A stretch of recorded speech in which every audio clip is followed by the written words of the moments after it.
សួស្តីពុកម៉ែបងប្អូនប្រិយមិត្តជាទីគោរពសូមស្វាគមន៍មកកាន់ Channel ឆ្នោតមានលៀបមួយរបស់ Admin ថ្ងៃនេះ Admin មានលេខតម្រុយល្អៗរបស់ឆ្នោតយួនសម្រាប់យកមកចែកជូនពុកម៉ែបងប្អូននៅថ្ងៃទី15 ខែ 12 ឆ្នាំ 2025 នេះ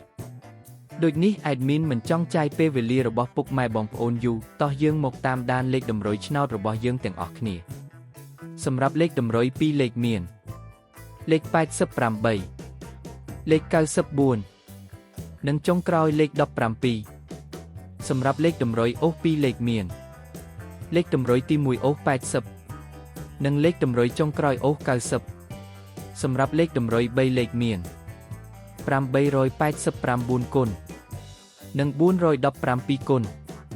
សម្រាប់លេខតម្រុយថ្ងៃនេះ Admin សូមជូនពរឲ្យពុកម៉ែបងប្អូននិងប្រិយមិត្តទាំងឡាយជួបតែសំណាងល្អទាំងអស់គ្នាហេងមានលាភមានជ័យជាចុងក្រោយសូមកុំភ្លេចជួយចុច Subscribe និង Comment ហើយដាក់សញ្ញារូបកណ្ដឹងដើម្បីជាការផ្ដល់កម្លាំងចិត្តមកកាន់ Admin ជាពិសេសងាយស្រួលតាមដានវីដេអូថ្មីៗនិងលេខតម្រុយល្អៗជាប្រចាំថ្ងៃជាមួយ Admin សូមគោរពលាពុកម៉ែបងប្អូនពី Admin ឆ្នោតមានលាភមួយសូមសំណាងល្អទាំងអស់គ្នាសូមអរគុណ